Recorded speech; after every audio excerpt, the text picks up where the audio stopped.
경찰은 테러 사건 당시 이재명 대표가 입었던 혈흔이 묻은 와이셔츠를 자신들의 초동수에서 찾아냈다고 주장하고 있지만 이것도 사실이 아닙니다. 해당 셔츠는 의료 폐기물로 분류되어 폐기 과정이 있었습니다. 이를 당직자가 수송을 해서 찾았고 경찰은 당직자가 알려준 뒤에야 셔츠의 소재를 파악할 수 있었습니다. 경찰이 못 찾는 이유가 무엇인지 정말 궁금합니다. 찾지 못했던 게 아니라 찾고 싶지 않았던 건 아닌지요.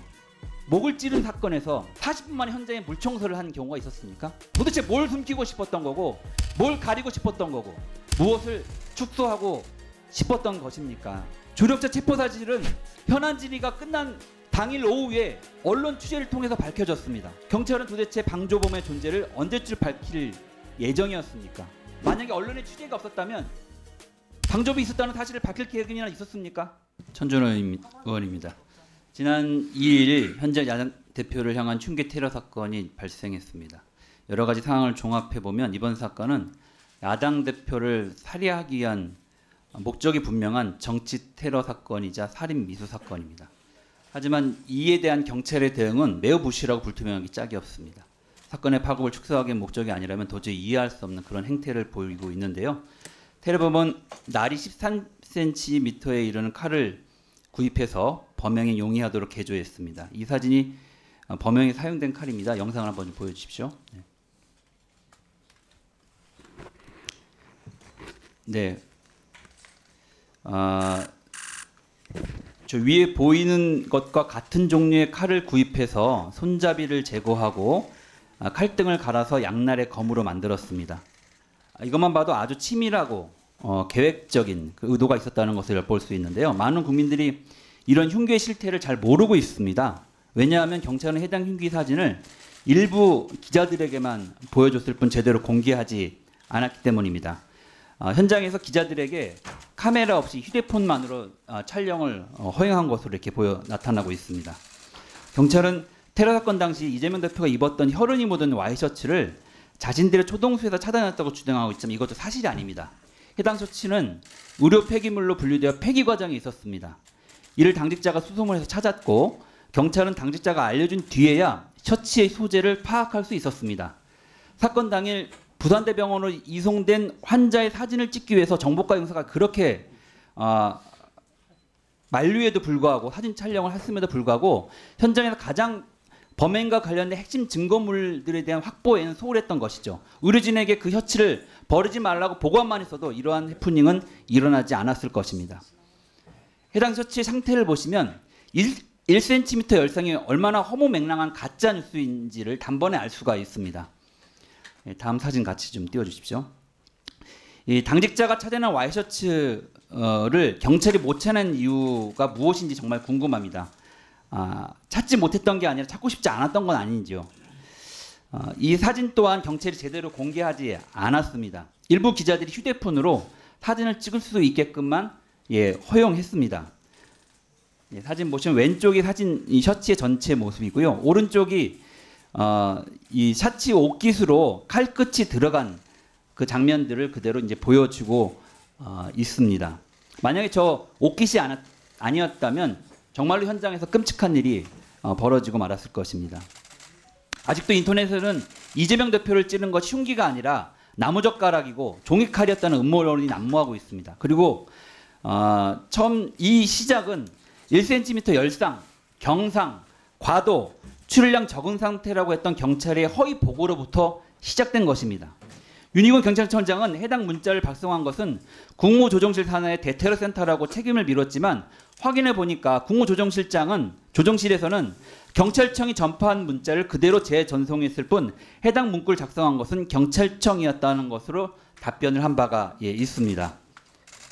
화면에 보시는 것과 같은 내용입니다. 오른쪽이 국무조정실에서 답변한 답변 내용입니다. 사후에도 흉기나 셔츠의 사진을 적극적으로 공개했다면 간단히 해소되었을 이런 여러 의혹들이 경찰의 불투명하고 소극적인 태도로 오히려 증폭되고 가짜뉴스가 양산이 되고 국민들 간의 갈등이 번지는 상황이 되고야 말았습니다. 경찰청은 어제서야 저희 의원실에 강력한 요구에 못 이겨서 흉기와 와이셔츠가 포함된 브리핑 사진을 제출했습니다. 와이셔츠 사진 다시 한번 좀 띄워주십시오. 예, 경찰이 사건을 은폐 축소하려 한다는 의혹은 이뿐만이 아닙니다. 경찰은 사건이 발생한 지 단 40분 만에 현장을 물청소했습니다.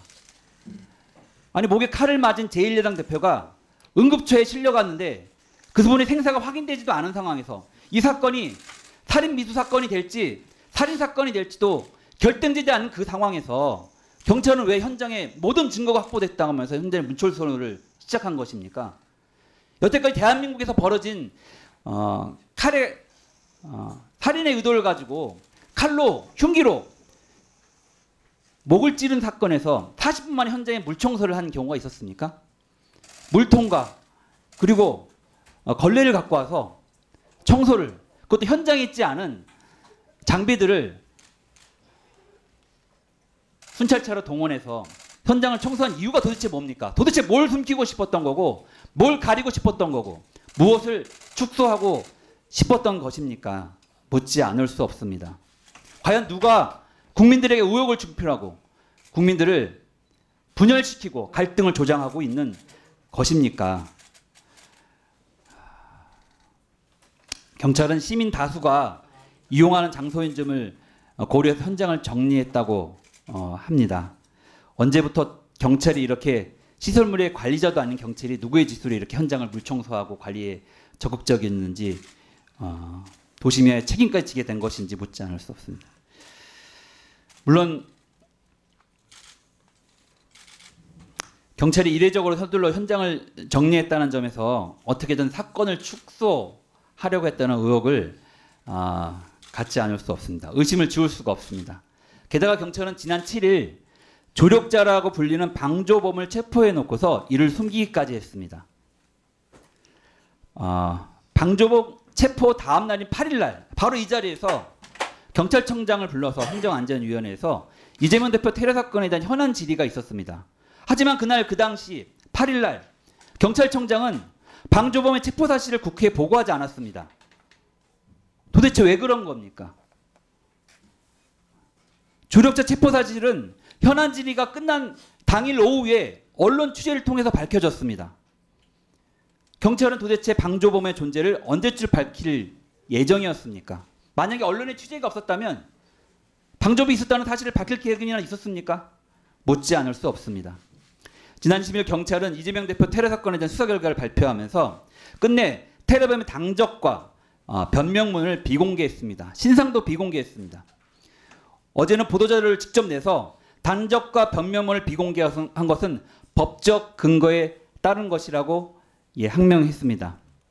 하지만 경찰이 알고 있는 것, 경찰만이 알고 있을 이 당적 그리고 테러범에 대한 테러범이 작성했다는 변명문의 일부는 그동안 파편적으로 언론에 보도된 바가 있습니다. 도대체 경찰은 왜 일부 정보만 취사 선택해서 언론에 흘리고 있는 건지 의심할 수밖에 없습니다. 경찰이 언론에 흘린 정보를 취사 선택한 기준과 배경은 무엇인지 강한 의혹이 드는 대목입니다.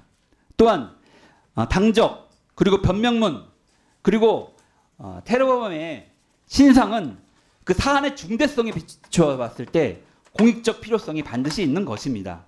왜 도대체 테러범은 범행을 저질렀는지 그 테러범의 주장을 국민들은 알 이유가 있다고 생각합니다. 그걸 통해서 이러한 범죄가 다시 발생되지 않도록 제2, 제3의 모범범죄가 이루어지지 않도록 그것을 근원부터 문제를 짚고 대안을 마련해야 될 책임이 사실은 우리에게도 있기 때문에 저는 반드시 그런 내용들이 공개되어져야 한다고 생각합니다. 그래서 위원장님께 요청드립니다. 이재명 대표 피의사 사건의 엄중함에 비추어 봤을 때 경찰의 불투명 그리고 무원칙한 태도는 정말 큰 문제라고 생각합니다. 경찰청장에 대한 출석을 의결해 주실 뿐만 아니라 부산경찰청장 그리고 대테러 센터장들을 증인으로 채택을 해가지고 현안질의 일정을 잡아주실 것을 다시 한번 강력하게 요청드립니다.